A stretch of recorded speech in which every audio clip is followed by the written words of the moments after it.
ላስት ዊክ እንደዚህ ነበር አይደል የተጻፈው? ባለፈው ሳምንት ባለሳሳት ይሄንን ነው የተማርነው። ዛሬ ይሄንን ነው የምንማረው።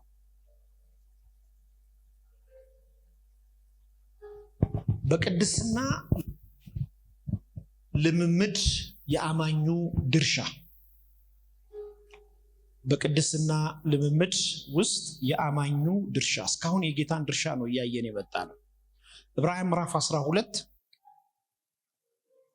ቁጥር 14። ዕብራውያን ምዕራፍ 12 ቁጥር 14። በጌታ ስም አነባለሁ። ከሰው ሁሉ ጋር ሰላምን ተከታተሉ፣ ትቀደሱም ዘንድ ፈልጉ፣ ያለ እርሱ ጌታን ሊያይ የሚችል የለም እና ይላል። የመጀመሪያው በቅድስና ልምምድ ውስጥ የአማኙ ድርሻ የራሳችን። ዛሬም ስለ ራሳችን ነው የምናወራው። ላስት ዊክ ታስታውሳላችሁ አይደል? የእግዚአብሔርን ድርሻ አይተናል። እንዴት ላስት ዊክ እስቲ ያልነበረ ሰው አለ? እስቲ ያልነበረ ሰው ካለ እጁን ያሳየኝ። አንድ ሰው፣ ሁለት ሰው። በጣም ሃይላይት ለሁለታችሁ ልድገምላችሁ። በቅድስና እንድትኖሩ የእግዚአብሔር የመጀመሪያው የእግዚአብሔር ድርሻ በእግዚአብሔር ቃል ያድሳችኋል። ቸርች ውስጥ በመምጣት በግላችሁ በማምጥናት በባይብል ስተዲ እግዚአብሔርን ቃል በመስማት ስፔሻሊ በህብረት ውስጥ የእግዚአብሔር ቃል ድርሻው መቀደስ ስለሆነ፣ ሁለተኛ የእግዚአብሔር ድርሻ በመንፈስ ቅዱስ ይሰራናል፣ እየሰራን ይሄዳል። እንዴት በምን አናውቅ፣ ግን በምናልፍበት። ሶስተኛ በእግዚአብሔር አባታዊ ቅጣት ይቀጣናል። አባት ልጆቹን ይቀጣል፣ በተለያየ መንገድ ይቀጣል። በቃ ቅሽቅሽ የሚል ከሆነ በበሽታ ቆልፎ ያስቀምጣል፣ እንዳትሞትበት ይቀጣል። የተለያየ ቅጣት ነው ያለው። አራተኛ በመከራ ውስጥ ያሳልፈናል። ጨክኖብን ሳይሆን አንድ ሰይፍ በግራም በቀኝም ተስሎ አቅም እንዲኖረው በእሳት ውስጥ ያልፋል። ልክ እንደዚሁ ሁሉ ሰው ሁሉ አባታዊ መከራ ሰውየውን ስሎት ለማውጣት በመከራ ውስጥ ያሳልፋል። ዛሬ ግን የእያንዳንዳችንን ድርሻ ነው እየተናገርኩ ያለሁት። በቅድስና እንድንኖር፣ በተለይ ይሄ ለአገልጋዮች በደንብ መስማት መቻል አለብን። በቅድስና እንድንኖር እግዚአብሔር የሚፈልገው ህይወት አርክተነው እንድንኖር፣ እግዚአብሔር የሚወደውን ህይወት ጥቅሙ ለራሳችን ነው። ለምሳሌ አሁን የኔ ሀብታምነት ለሰማይ ምኑ ነው? ምኑም እኮ አይደለም። የኔ ክፋትም ልክ እንደዛው ለሱ ምንም አይደለም። የሚጎዳው የሚጠቅመው ምን ነው? ግን ፕሪንሲፕል ያስቀምጥልናል። በሰው በዚህ ምድርም ከእግዚአብሔር ጋርም የተስተካከለ የቅድስና ህይወት ሰዎች፣ አገልጋዮች፣ ቅዱሳን ኖረው የሚያልፉት ሊማሩ የሚገባ ደረጃ አለ። እዚህ ደረጃ ላይ ስንደርስ የቅድስናን ህይወት መፈለግ ነው። ኢንተረስት፣ ፍላጎት፣ ለመቀደስ መፈለግ። ካልፈለግ ልትቀደስ አትችልም። ምን ማለት ነው? በቀጥተኛ አማርኛ እግዚአብሔር ማንንም እጁን ምንድነው ጠምዝዞ ምን አያረገው? አያስቀድሰው። በቅድስና ኑር ብሎ የሚገርፈው በጣም ልጅ የለው። የመጀመሪያውና ዋናው ድርሻ መፈለግ ነው። ስትፈልግ እየፈለግ፣ ለምሳሌ ፍላጎቱ እያለ ሲያቅት በመከራ ውስጥ አሳልፎ ያስተምርሃል። ፍላጎቱ እያለ ሲያቅት አባታዊ ቅጣት ቀጥቶ ያስተምርሃል። ፍላጎቱ እያለ ሲያቅት በመንፈስ ቅዱስ አሰራር እየቀደሰ ያስተምርሃል። ፍላጎቱ እያለ ሲያቅት በእግዚአብሔር ቃል እየቀደሰ ያስተምራል። ለዚህ ሁሉ ግን መነሻው ምንድን ነው? መፈለግ። ከጎናችሁ ትፈልጋለህ ወይ በሉት። እግዚአብሔር ጠይቆ ነው ትድን ዘንድ ትፈልጋለህ። የትኛውንም ነገር ወደ እኔ ምን በሉ ኑ። ማንም ወደ እኔ የሚመጣ ከቶ ወደ እኔ ከኔ ሊወጣ ኢንተረስት ነው፣ ፍላጎት ነው። ከዚህ ሁሉ ዛፍ ብሉ፣ ከዚህች ገና አትበሉ። በቃ ፍላጎት ነው። በህይወት መኖሪያ መንገድ ይሄ ነው። እሺ ብትለኝ ብትታዘዘኝ የምድርን በረከት ትበላለህ። እምቢ ብትልስ ለአሕዛብ የተቀመጠው ነገር ያገኛል። ፍላጎቶቻችን የነገ ህይወቶቻችን ድል የምናገኝበት ነገር ላይ የዛሬ ፍላጎታችን ውጤት ነው የሚሆነው። ስለዚህ ትቀደሱ ዘንድ አለ ጳውሎስ ሲናገር በዕብራውያን ጸሐፊ እሱ ተብሎ ስለሚታመን ፈልጓል። የፍላጎት መንፈስ። አንዳንድ ህፃናት ልጆች አይታቸዋቸው ከሆኑ በጣም ከሚገርመኝ ነገራቸው መካከል አንዱ ምግብ መብላት አይፈልጉም። ይፈልጋል አንቺ ወንዱ ልጅ በመከራ ነው። ለሱ ራሱ አንቺ ይርብሻል። ይሄ ልጅ እኮ አልበላም ብላ ቀኑ ሙሉ ልቱን አልበላም ብላ ማታ አይፈልግም። ግን እኮ ርቦታል። መራቡን በምን ታውቃለህ? ያለቅሳል። የጫን የረሃብ ምልክት ነው፣ የጠኔ ምልክት ነው። ፍላጎት ግን የለውም። ሐኪም ቤት ትወስዱታላችሁ፣ ምናምን ታረጋላችሁ፣ የተለያየ ነገር መፈለግ። ብዙ ሰው እየተራበ ነው ያለው ግን አይበላም። አፒታይቱ ዝግ ነው። እናስገድደን አንዳንድ ጊዜ እናበላቸዋለን። አስገድደን የሆነ ነገር እናደርጋለን እንዲያድጉ፣ አቅም እንዲኖራቸው፣ ጉልበት እንዲኖራቸው፣ የተለያየ ነገር። ሲያድጉስ ፍላጎታቸው ነው። መኮሮኒ ካለ መኮሮኒ ሰርተሽ ታቀርቢለታለሽ። ፍላጎቱ ነው። ፓስታ ካለ ፓስታ፣ ፍርፍር ካለ ፍርፍር። ከዛ ያልፍም ብዬ ነው ኢትዮጵያ ልጅ መቼስ በምሽት እንቁላል ሰርተሽ አታበይው። ፍላጎቱን ሰርተሽ ታስቀምጭለታለሽ። ፍላጎቱን ምን ማድረግ አለበት? እሱ መብላት አለበት። ፍላጎቱን መብላት አለበት። እግዚአብሔር እንድትቀደሱ ዘንድ መጀመሪያ ማድረግ ያለባችሁ መንፈስ ቅዱስ እንዲረዳችሁ፣ የእግዚአብሔር ቃል እንዲረዳችሁ ከፈለጋችሁ ፍላጎት ይኑራችሁ፣ ኢንተረስት ይኑራችሁ። ያለ ፍላጎት ለውጥ ማምጣት በራሳችሁ ላይ አትችሉም። ብዙ ሰው በልምድ ውስጥ እንጂ በፍላጎት ውስጥ የለም ብላችሁ ጻፉ። ብዙ ሰው በልምድ ውስጥ ነው ያለው፣ በፍላጎት ውስጥ የለም። ለምሳሌ ቸርች መጥቶ ያመልካል፣ ከቤተ ክርስቲያን አይቀርም። ልምድ ነው። በቃ ሄዶ ወሽ መደረግ ይፈልጋል። ግፋቢል ደግሞ ያገለግላል፣ ወሽ ይሆናል። መፈለግ ግን ብዙ ነገር ያስተዋል። መፈለግ ሌላ ነገርን አለመፈለግ ማረጋገጫ መንገዱ እኮ ይላችሁ። ሰው ለሚፈልገው ለዛ ነገር ምንድን ነው? ባሪያ እኮ ነው። አንድን ነገር በፈለክ ቁጥር ሌላ ነገርን አለመፈለግህን ያሳያል። ሰው ሁለት ነገር መፈለግ ይችላል? አይችልም። አንዱን ነገር ካለቀቅ አንዱን ነገር ልትይዝ አትችልም። ፍላጎትህ መቀደስ ከሆነ አለመቀደስን በብርቱ ትጠለዋል። በብርቱ አትፈልገው።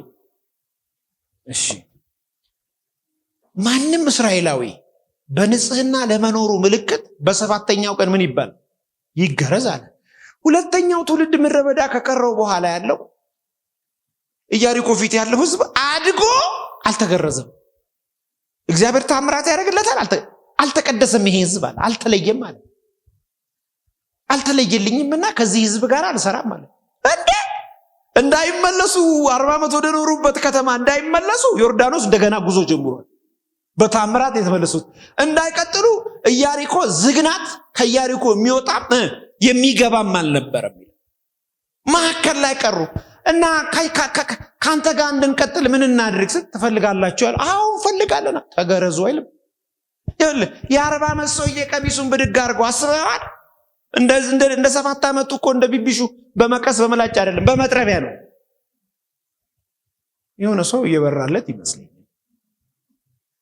ትልቅ ነገር ነው ማለት ነው። ኖርማል አይደለም። የሆነ የሚቆረጠው ነገር ትልቅ ነገር ነው። በአሁን በመንፈስ ዓለም ተቀደሱ ዘንድ ፈልጉ ትልቅ ነገር ነው ማለት ነው። የምትተወው ምንድነው? ኢዚ አይደለም፣ ትልቅ ነው። መቀደስን ስትፈልግ የምትተወው ነገር ትልቅ ነው።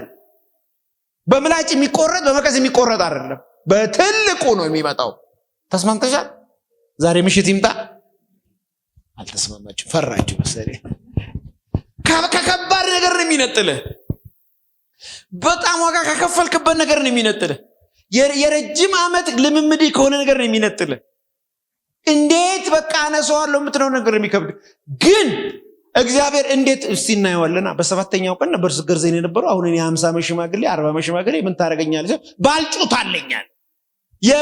ባልጩት ማለት ቀጥታ ትርጉሙ የድንጋይ መጥረቢያ ማለት ነው። ስማም አለው። አሁን ፈልግ እንጂ ፍላጎት ይኑር እንጂ ከነሸለፈት መንግስተ ሰማያት ከምትገባ ተገርዘ ብትገባ ይሻላል ይላል።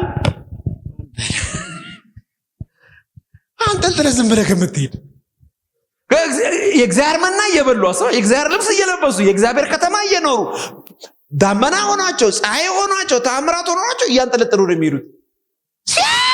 ህዝብ አልተገረዝም እና እነሱ ደግሞ መገረዝ የሚያውቁት በስንት ዓመት ነው? በ7 ዓመት። በቃ ተስማምቷል አሉ። ባለመገረዛችን ተስማምቷል አሉ። እንደዚህ እያወዛወዝን በመሄዳችን ተስማምቷል እግዚአብሔር በቃ ብሎ አይ አለ እኔ 40 ዓመት ላይ መግረሻ አለኝ አለ። ግን የእናንተ ምን ይፈልጋል? ምርጫ ይፈልጋል። እሺ ካላችሁ በ50 ዓመት አዎ፣ በ40 ዓመት አዎ እና ልገርዘን ነው። ትልቅ እንጨት አዘጋጀን። እስራኤል ሀገር ውስጥ ያሳያቸዋል። ሁሉን እየጎተተን የቆረጠው ትልልቆች ናቸው። ጥቅስ ነው እናንተ የምታምኑት የኔ ልጆች እነግራቸዋለሁ። 3 ቀን ሙሉ ቁስላቸው አልጸናባቸውም። ዘናባቸው ቆይ ላለመገረዝ እሺ ቆይ ላለመገረዝ እምቢ ለማለት ምክንያት ነበራቸው አልነበራቸው? ነበራቸው። ከኋላ ዮርዳኖስ ከፊት ጠላቶቻቸው። አየህ በቅድስና ላለመፈለግ ምክንያት ይኖርሃል። ሪል ግን አይደለም። ለዛውም እኮ ተጨባጭ ምክንያት ነው። ከፊት ለፊት ያለው ጠላት ነው። እንደተገረዝክ ባወቀ ጊዜ የተገረዘ ሰው ታውቃለህ። ጥቅስ ዘፍጥረት ምዕራፍ 32 ዲና የምትባል ሴት አንድ ያዕቆብ ሴት ልጅ ነች። ወደ ሜዳ በወጣች ጊዜ አሕዛቦች አግኝተው ንጉሱ ልጅ ምን አደረጋት? አስነወራት ይላል አይደል? የዚህ ጊዜ ወንድሞቿ ሰሙ፣ ሌዊና ስምዖን ተናደዱ ይላል። የንጉሱ ልጅ ደግሞ አበደ ካላገባው አለ። ከዛ ሽማግሌ ላኩ። ሽማግሌ ሲልኩ ተንኮላቸው ይላል ስምዖንና ሌዊ ተንኮላቸው እኛ አለው ኪዳን አለን አሉ። ኪዳናችሁ ምንድነው? በ7ኛው ቀን መገረዝ። ልጃችንን ማግባት ትፈልጋላችሁ? አዎ ሁላችሁም ተገረዙ። የደፈራት ብቻ መገረዝ ሲችል ጠቅላላ ከተማው መጽሐፍ እንደጨቀለ በ3ኛው ቀን ቁስላቸው በጸናባቸው ጊዜ ከአህያ ከሰው እስከ ምናምን አርደው ምን አደረጓቸው? አንብበሻል አንብበሹ እንዲህ ብለው ሄደው ማለት ነው። ያ ኃያል ሰው ሲገረዝ መዋጋት አይችልም። ይኸውልህ ትቀደሱ ዘንድ ፈልጉ ማለት ከዮርዳኖስ ማዶ ከፊት ለፊት ኢያሪኮ ትገረዝ ዘንድ ፈልግ ሲልህ ያቁታል። ዘፍጥረት ምዕራፍ 32 ያቁታል። ቁስላችን በጸና ጊዜ አረማውያን ያደረግንባቸውን ሊያረጉብን ቢመጡ ማን ያድነናል? ምክንያት ነው አይደለም? ላለመቀደስ ብዙ ምክንያት ይኖራል። የማይጸልዩ ሳይጸልዩ የሚበሉ ጓደኞች ጋር ጸልዩ መብላት የቅድስና ምልክት ስለሆነ ሺም ይዘህና ሳትጸልይ ትበላለህ። ከጸለያችሁ ራሱ ብዙ አመቱ ናቸዋል ምግብ ላይ ብዙዎቻችሁ። ክብር ለጌታ ይሁን። ወጡን እንደዚህ ድርግም አድርገሽ የምትበዩ ኤኒሃው ተመልሻለሁ። ፈልጉ ማለት ግረዘኝ ማለት ነው። ግረዘኝ፣ አንሳልኝ፣ እንዲሆኛ አልኖር፣ ህይወቴ እንዲያይለቅ ሳላከብርህ አልኖር፣ ደስ የሚለውን ህይወትን በእኔ ሳታይ እድሜ አይገስግስ። ብዙ የሚያምሩ ነገሮች፣ ብዙ የምወዳቸው ነገሮች እንዳልቀደስ ያደረጉኝ ነገሮች ስላሉ እባክህን ቀሚሴን ምን አደርጋለሁ? እከፍታለሁ፣ ከዛ አሳያለሁ። በአንተ ኢያሱ ያንን ሁሉ ሰው ነው የገረዘው። እግዚአብሔር እሺ የሚል ሰው ካገኘ ከመግረዝ ወደኋላ። አንዳንድ ጊዜ በርካታ የእያንዳንዳችን የተለያየ መነሳት ያለበት የቅድስና ጉድለቶች አሉ። ንዴት፣ ብስጭት፣ ዝሙት በሉት ብዙ። በኋላ ሁለተኛ ላይ መጣላቸዋል። የመጀመሪያው ነገር ግን ኢንተረስት ነው። ስለ ፍላጎት ነው እያወራለሁ። ፍላጎት አላችሁ ሆይ? የፍላጎትን ዲቴይል ነው የምነግራችሁ ያለሁት። ዲቴይል ከምትወጃት እናትሽ ሊለይሽ ይችላል። ደስ ይላል እኮ ከአክስቶችሽ ከእህቶችሽ ጋር ተሰብስበሽ በሚካኤል በማርያም ከሆኑት መካከል ቁጭ ብለሽ እነሱ የሚያወሩት ወሬ ጥሞሽ ከነሱ ጋር ተመሳስሎ ማውራት ውስጥሽ መንፈስ ቅዱስ ቁጭ ብሎ ደስ ይላል እኮ። ግን ከነሱ ሁሉ ነው የሚለየ። ከነሱ ሁሉ ይለያል። ለምሳሌ በኑሯችን ዝምታችን ለአሕዛቦች ምንድን ነው? ድምፅ ነው።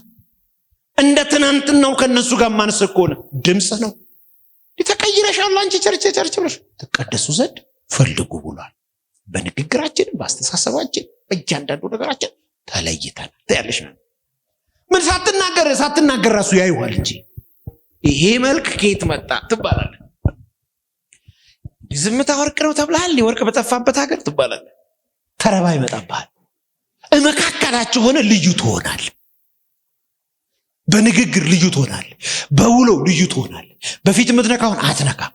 በፊት የምትሄድበት ቦታ አትሄድም። በፊት የምታደርገውን አታደርግ። ፈልገው ያጠዋል። ልትቀደስ ስትፈልግ እግዚአብሔር በህይወትህ ላይ ከሚያመጣው አንዱ ፈልጋለሁ ስትል የምትወደውን ነገር ያነሳብሃል። የምትወደውን ነገር በጣም ጊዜ የምታሳልፍ ኢንጆይ የምታደርግበትን ነገር ብድጋሚ ይነካዋል። ኢምፖርታንት የምትይውን ነገር ያደርገዋል። አላቅም ምን እንደሆነ አንቺ ታውቂያለሽ። ደግሞ ካለፈ የከበደሽን ነገር እስቲ አስቡ። ትርፍ ስጋ አሁን እዚህ ጋር ትርፍ ስጋ ቢበቅልብኝ ዝም ብሎ በማደንዘዣ እኮ ነው አይደል የሚቆረጠው? ቢቆረጥ ያለ ማደንዘዣ ያማ የትኛውም ትርፍ በአንተ መልክ ላይ ያለ ውስጥ ኢየሱስ ነው ያለው ትርፍ ነገር አለው። ሰርጀሪ እሺ ካልሽ ነው ግን እሺ ግን ይወስነው። ካለበለዛስ ትርፍ ነገር አንጠልጥለህ ነው የምትኖረው። ባክቴሪያውም ራሱ ከባድ ነው። የትርፍ ነገር ባክቴሪያ ከባድ ነው። ጻፍ ሐኪሞች ገብቷቸዋል። እንደ ልጅነት አይደለም። ልጅ ሆነ ችግር የለውም። ከፍ ስትል ግን ባክቴሪያ ይዘህ ክፋት አለ፣ ህመም አለ፣ ኢንፌክሽን ትያዛል። በመርፌ አድን ኢንፌክሽን መድኃኒት ይሰጣል። ተለምደዋል። ሰውነት ጋር ይሆናል። ከዛስ በአምቡሌን የሚይዘው በቃ የሆነ ነገር ትሆናል። ከባድ ነው። በቃ በአማርኛ ከባድ ነው። አላስፈላጊ ነገር አንጠልጥላ መሄድ አይጠበቅብንም። ትራፊ እሺ ስንል እግዚአብሔር ምን ያደርገዋል? እሺታ መንፈስ የአገልጋይ መንፈስ ነው። እሺ የሚሉ ሰዎች ባህሪያቸው የመጀመሪያ አገልጋዮች ናቸው። አገልጋይና ወታደር አንድ ነው። ለምሳሌ እኔ የምመራቸው ወታደሮች አሉ። እስቲ አሁን ና ካልኩት ይመጣል። ከመጣ በኋላ ለምን የሚለኝ ቤት መጥቶ ሂድ ለዚህ መጽሐፍ ልሰራለ አንተ በእኔ ቤት ልትገባ አይገባም። ቃል ብቻ ተናገርኒ ይሽላለሁ። እኔ መቶ አለቃ ነኝ። ከበላይ ላሉት ሂድ ሲሉኝ ሄዳለሁ፣ ና ሲሉኝ ይመጣለሁ። እንዲሁ ደግሞ ከበታች ያለዋል ሂዱ ስላቸው የሚሄዱ ኑ ስላቸው ይመጡ። ጥያቄ ካላቸው እንኳን መጥተው ነው። እግዚአብሔር እሺ እንድትለው ይፈልጋል። እሺ ስትለው ከመጣ በኋላ ያነሳው። ማያስፈልጉ ነገሮች አስብ። አንዳንዶቻችን እኮ 50 ዓመት ሊሞላን ነው። አንዳንዶቻችን 60 ዓመት፣ አንዳንዶቻችን 30 ዓመት፣ አንዳንዶቻችን 35 ዓመት። ራሳችንን ካወቅን ጊዜ ጀምሮ ኮንትሮል ማድረግ ያቃቱን በርካታ ብስጭቶች እኮ አሉ፣ ንዴቶች እኮ አሉ። መንፈስ ቅዱስ ነው የሚያሳዝኑት፣ ጸጋን ነው የሚያስሩት፣ ከበረከት ነው የሚያዘገዩ። እነዚህ ነገሮችን እግዚአብሔር የሚያነሳቸው እሺ ስንል ነው። ክብር ለጌታ ይሁን። ሁለተኛ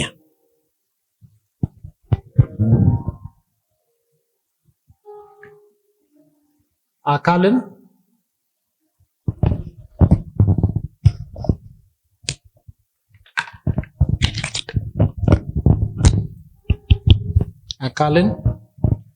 ወይም ብልቶችን እንዴት እንደሆነ አላውቅም። ብልቶችን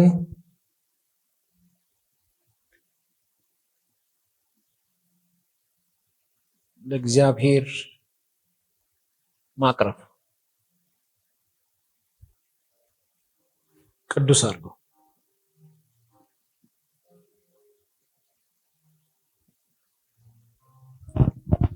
አካልን ወይም ብልቶችን ለእግዚአብሔር መስዋዕት አድርጎ ማቅረብ። ሮሜ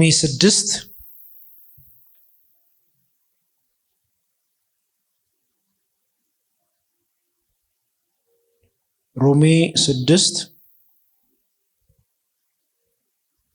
ከ12 እስከ 13 እንግዲህ ለምኞቱ እንዲታዘዙ በሚሞት ስጋችሁ ኃጢአት አይንገስ፣ ብልቶቻችሁንም የአመፃ የጦር ዕቃ አድርጋችሁ ለኃጢአት አታቅርቡ። ነገር ግን ከሙታን ተለይታችሁ በሕይወት እንደምትኖሩ ራሳችሁን ለእግዚአብሔር አቅርቡ። ብልቶቻችሁንም የጽድቅ የጦር ዕቃ አድርጋችሁ ለእግዚአብሔር ከአንድ ጀምሮ ላንብቦሽ። ማን ነው 12 1 ላይ እንሂድ እስቲ። እዛው ሮሜ 12 1 እንግዲህ ወንድሞች ሆይ ሰውነታችሁ እግዚአብሔርን ደስ የሚያሰኝና ሕያው ቅዱስ መስዋዕት አድርጋችሁ ታቀርቡ ዘንድ በእግዚአብሔር ርኅራኄ እለምናችኋለሁ፣ እርሱም ለአእምሮ የሚሞች አገልግሎታችሁ ነው ይላል።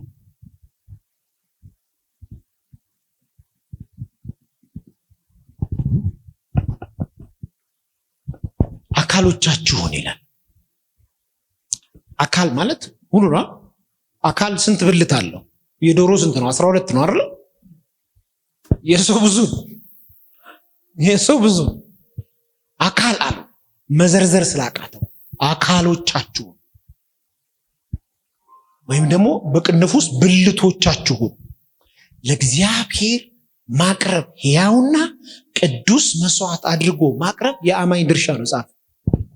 የእግዚአብሔር ድርሻ አይደለም፣ የአማኝ ድርሻ። ከአንድ አማኝ የሚጠበቀው ከአንድ አገልጋይ የሚጠበቀው ይሄ ዴይ ቱ ዴይ የሚጠበቅ ነገር ራሱን አካሉን ሕያውና ቅዱስ መስዋዕት አድርጎ ለእግዚአብሔር ማቅረብ። ስብከት አይቀድምም፣ መዝሙር አይቀድምም፣ አካል ይቀድማል። እግዚአብሔር ሊያስቀድመው የሚፈልግ ምን ማለት መሰላችሁ? አካል ሳይቀድም ሌላ ሲቀድም በአማርኛ አንድ ተረት ነበረ። ፈረሱ ጋሪውን ቀደመው አይደል? እሱማ ትክክል ነው። ጋሪው ቀደመው ፈረሱን። ያዋጣል? ያዋጣል። እግዚአብሔር የአማኝ ድርሻ የአገልጋይ ድርሻ ያስቀመጠው ይህንን አድርገህ ከጠየቅ ራሱ ያምርብሃል።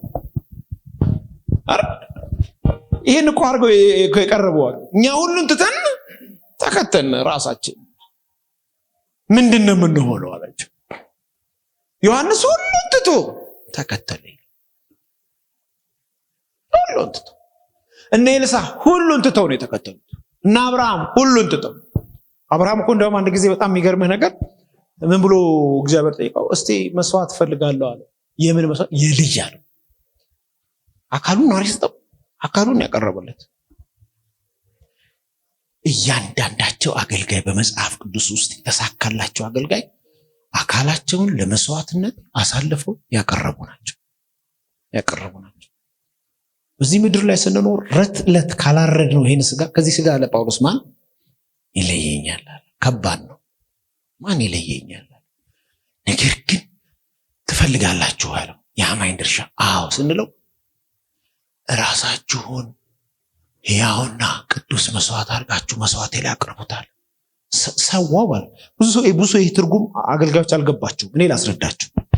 ቀድሶ ማቅረብ ይመስላቸዋል ነው ከነ ምናምን ነው ያለ። ራስህን ሕያው አድርገህ ወደ መስዋዕቱ ግባ። አሁን ያለህበትን ማንነት አውቀዋል። ምንም ማብራራት አይጠበቅብህ። ግን ከአንተ የምፈልገው ሕያው ማለት የፈሰሰ ውሃ የማይታፈስ አይደለ? ይዘኸው ግባ። ወዴት? ወደ መስዋዕቱ ቦታ። እኔ በብልት አድርጌ እንደ ኤላስ ማስቀመጥ እችላለሁ፣ እንደየወገኑ አድርጌ። ሕያው ቅዱስ አድርገህ ይዘው ግባ። ከፈለክ ይሄንን አድርግ። ብልቶችን ይዘህ ግባ፣ አካልህን ይዘህ ግባ። የአማኝ ድርሻ ነው ይሄ። ወፍጮ ቤት የገባ ዝም ብሎ እኮ ያወጣ። ያን ሲሆን ይዘህ መግባት። መባ ይዘህ ግባ አላለም። አስራት ይዘህ ግባ አላለም። አገልግሎት ይዘህ ግባ አላለም። ሚስት ይዘህ ግባ አላለም። ራስህን ለምን ነገ ራስህን ነው የምታገኘው መንግስተ ሰማያት። ለአንተ ሚስት አትገባም፣ ለአንቺ ባልሽ አይገባም። ለአንቺ አንተ ራስህን ሕያውና ቅዱስ መስዋዕት አድርገህ ለእግዚአብሔር በብዙ ትህትና አቅርብ። የአገልጋይ ልኩ ራሱን መሰዋቱ ነው ብላችሁ ጻፉ። ይሄ ስታንዳርድ ነው፣ ልክ ነው።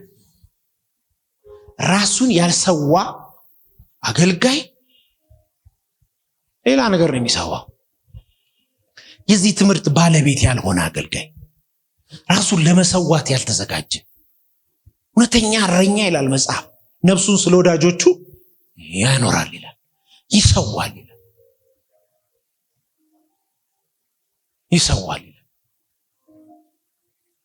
በጎች እንደሚጠበቁ ስለሚያውቁ በጎች ፕሮቴክሽን ስለሚያስፈልጋቸው ጥበቃ ስለሚያስፈልጋቸው እረኛው ነፍሱን ያኖርላቸዋል። ለነሱ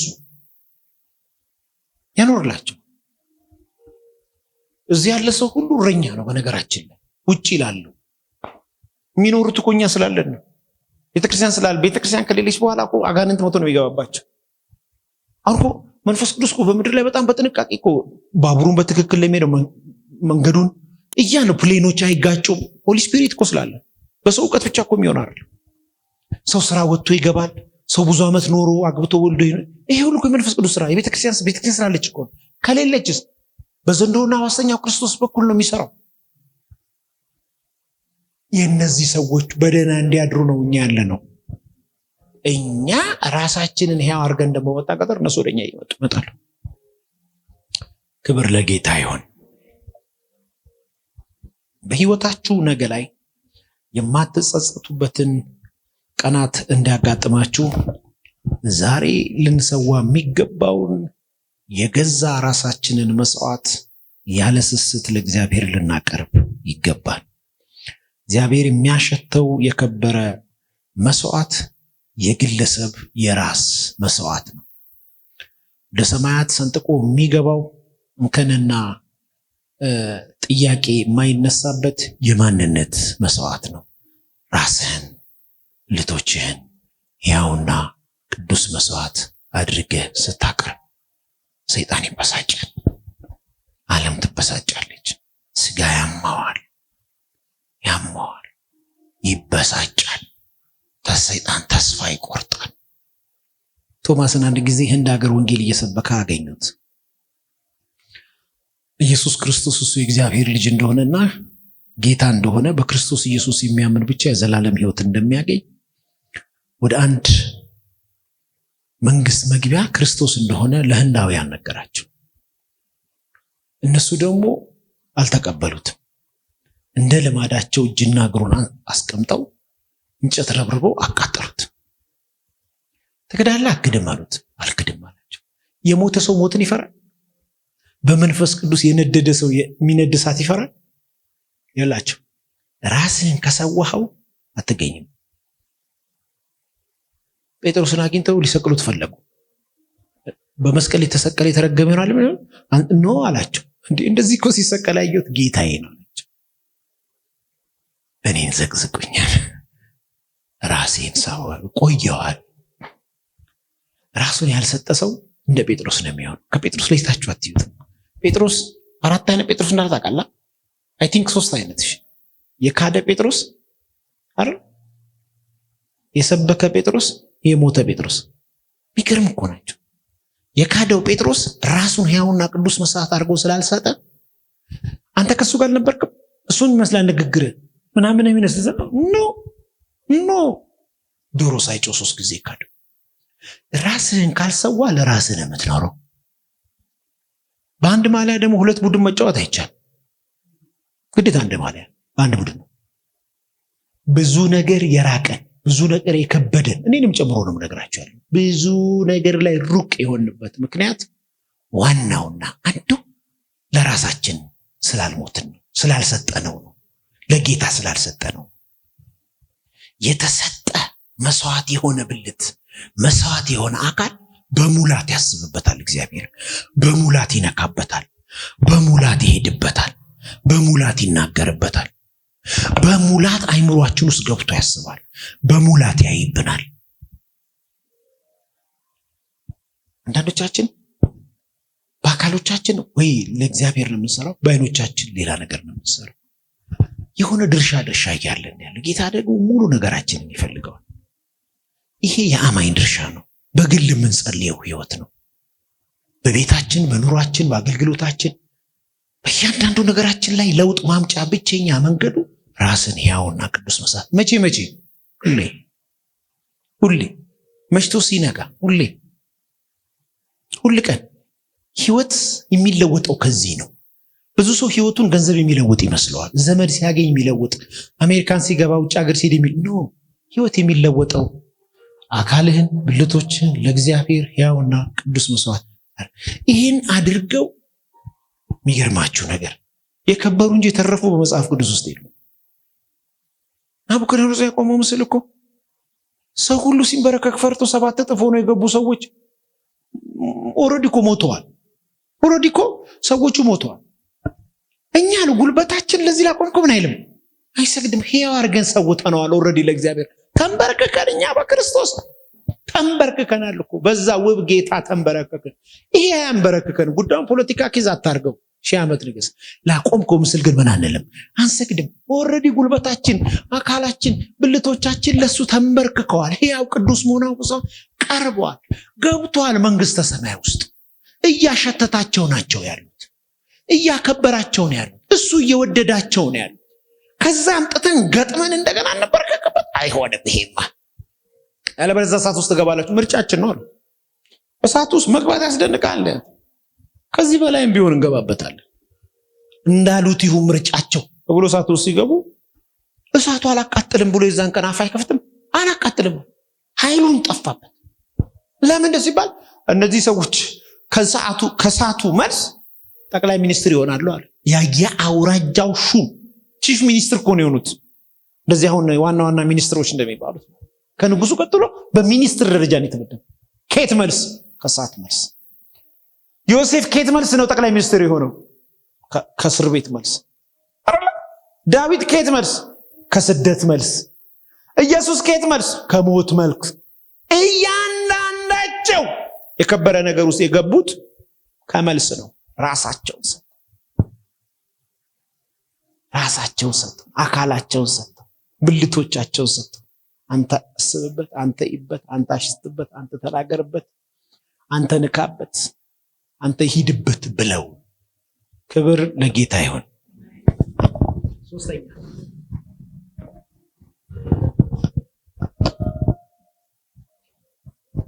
ሶስተኛ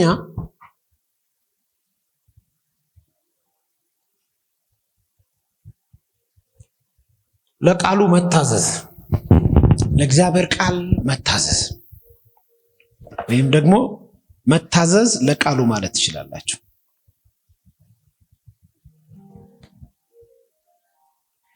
ዮሐንስ ወንጌል ምዕራፍ 14 ቁጥር 23 ኢየሱስም መለሰ አለውም የሚወደኝ ቢኖር ቃሌን ይጠብቃል፣ አባቴም ይወደዋል፣ ወደ እርሱም እንመጣለን፣ በእርሱም ዘንድ መኖሪያ እናደርጋለን። ሁለተኛ ዮሐንስ ምዕራፍ 4 ቁጥር 9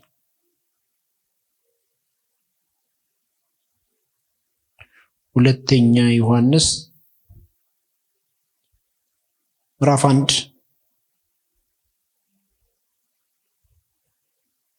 1 ቁጥር 4 ትእዛዝን ከአብ ዘንድ ተቀበልን፣ ከልጆችሽ በእውነት የሚሄዱ አንዳንዶች ስላገኘው እጅግ ደስ ብሎኛልና ይላል። በትእዛዙ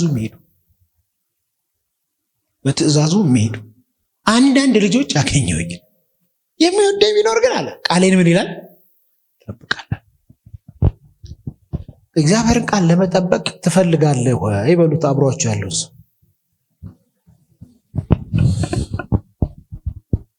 ሌላ ምን ይፈልጋል ነው መልሱ እኮ። ሌላ ምን ይፈልጋል? የእግዚአብሔር ቃል የሚፈጥር የሚገድል አይደል? የሌለን እንዳለ አድርጎ የሚያመጣ አይደል? የወደቀን የሚያነሳ አይደል? ተራ ሰውን ትልቅ የሚያደርግ የማቃል ነው፣ የሚጠበቅ የማቃል ነው። እግዚአብሔር ቃል ማለት ሁሉን እየቀየረ ሁሉን እየለወጠ እሱ ያልተለወጠ እሱ ያልተቀየረ ነው። የእግዚአብሔር ቃል እኮ አንተ የደርግን ሰራዊት እኮ የደርግን አምባገነን ስርዓት እኮ ገልብጦ አላሁ ዘመን የማይሽረው ዘላለማዊ ቃል ደግሞም ዘመናዊ ቃል የእግዚአብሔር ቃል ይባላል። ሊጠበቅ ሊከበር ሊወደድ ሊፈቀር የሚገባ የእግዚአብሔር ቃሉ ይህን ያክል ግዙፍ ከሆነ የእግዚአብሔርን ቃል መውደዳችንንና ትልቅ መሆኑን ማረጋገጫ መንገዱ የአማኝ ድርሻ አንድ ነው፣ ቃሉን መታዘዝ። አትንካ ያለህን አትነካ፣ አትሂድ ያለ ቦታ ትናገር ያለህን የአማኝ ድርሻ። ይሄ በምን ይሆናል ካልከኝ በመንፈስ ቅዱስ ኃይል። ሰው ሊችለው አይችልም። የእግዚአብሔር መንፈስ አሁን ያላችሁን ሁሉ ማድረግ የምትችሉበትን ጸጋና በእነሱ በሱ ውስጥ አለ መኖሪያ እናደርጋለን። ለምሳሌ ክርስቲያን መሆን ምልክቱ ምንድን ነው? በኦርቶዶክስ ጥቁር ነገር እያወራ እዚህ ጋር ያንጂስ በፍቅሬ ብትኖሩ ደቀ መዛሙርቴ መሆናችሁ። ደቀ መቃሙር ማለት እኮ ትክክለኛ ትርጉሙ የቃሉን ምን የሚያደርግ ነው? የሚታዘዝ እኮ ማለት ነው። የደቀ መዝሙር ህይወት እኮ ቃሉን የሚከተል ህይወት ማለት ነው። ዕለት ዕለት በሚድኑት በእነሱ ላይ ይጨመሩ ነበረ፣ ከፊት ይልቅ እየበረቱ ነበር። ጌታን በመካከላቸው ድንቅና ተአምራትን ያደርግ ነበረ፣ በኑሯቸው ይሰብኩ ነበር ይላል። የእውነተኛ የደቀ መዝሙር ህይወት ምን አይነት ህይወት ነው? የሚከተል ህይወት ነው። ቃሉን የሚከተል ህይወት ነው። ቃሉን የማይከተል ሰው ቁጭ ያለ ሰው አይደለም። በነገራችን ላይ ቃሉን ካልተከተልክ ሌላ ነገር እየተከተልክ እንደሆነ እኮ ነው የሚያሳየው። ራስን ቼክ ማድረግ እኮ ነው። ሰው የእግዚአብሔርን ቃል ሳይከተል ሌላ ነገር እየተከተልኩ ነው አይደለም ቢለኝ ውሸት ነው። አዘ ሴም ታይም ባለመከተል ውስጥ በመከተል ውስጥ መከተል ሌላ አለ። ባለመከተል ውስጥ የእግዚአብሔርን ቃል ሌላ ነገር መከተል አለ። እሺ እዚህ ጋር ላቁመውና ይሄንን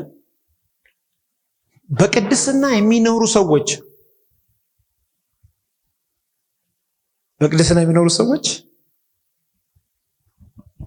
በፕሮቶኮል የሚኖሩ ታውቃላችሁ።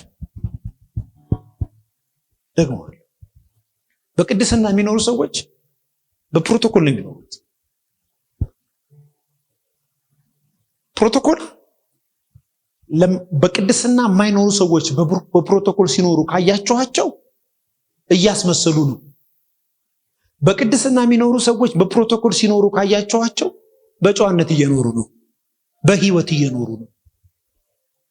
የቅድስና ህይወት ስትፈልግና ስትኖረው ፕሮቶኮል ወደ አንተ ይመጣል። ፕሮቶኮል ወደ አንተ ይመጣል። አንዳንድ የምታዩቸው በቲቪ የምታዩቸው ሚኒስትሮች ምናምን በፕሮቶኮል ሲሄዱ አይታችኋቸው? ተገደው እኮ ነው። የሀገሪቱ ደንብ ስለሆነ ወዶ አይደለም። ከፕሮቶኮሉ ባክስት እኮ ከመጋረጃ በስተጀርባ ሌላ ሰው ናቸው። እዛና ካሜራው ጋር ናት ያቺ ፕሮቶኮል ያለችው። ግን በቅድስና የሚኖሩ ሰዎችስ የፕሮቶኮል ሰው ናቸው። የሚገርም የፕሮቶኮል ሰዎች ናቸው።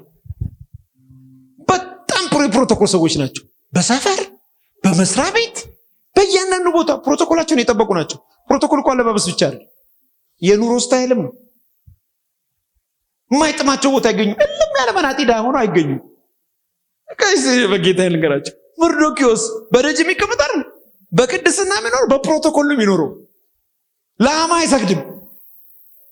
በጣም ፕሮቶኮል የጠበቀ ነው።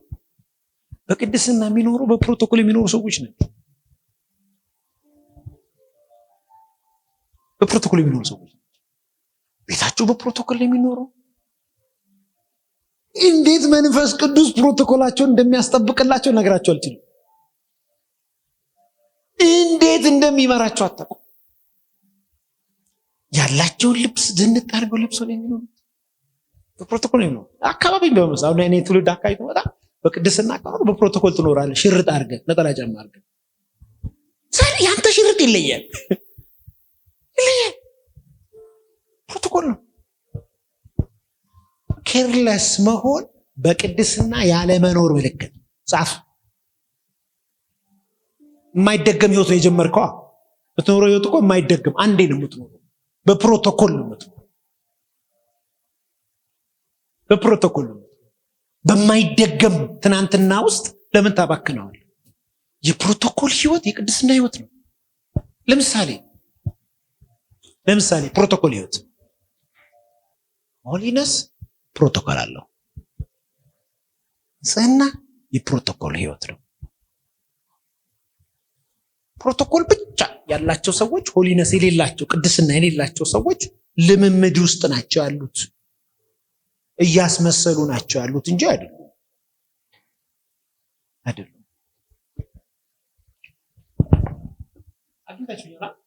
ክብር ለጌታ ይሁን። ካለው ሰዓት አኳያ እዚህ ጋር ባበቃ። የሚቀጥለው ሳምንት ሶስተኛ ይሄ የዚህኛው እንማራለን። አሜን ነው። ግን በጣም የዋናው መልእክቴ ዛሬ ስጠቀልለው ፈልጉ ነው። መፈለግ ፈልጋለሁ ጌታ የምትፈልገው ነው መኖር። ሁለተኛ አንጠልጥዬ መዞር አልፈልግም። በብሉይ ኪዳን ያሉት ሰዎች ሸለፈታቸው እዛ ጋር ነበር። የኔ ምኑ ጋር ነው ያለው?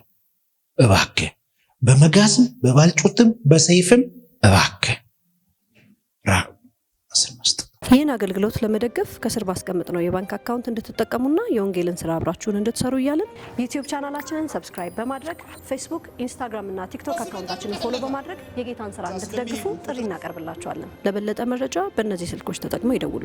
ተባረኩ።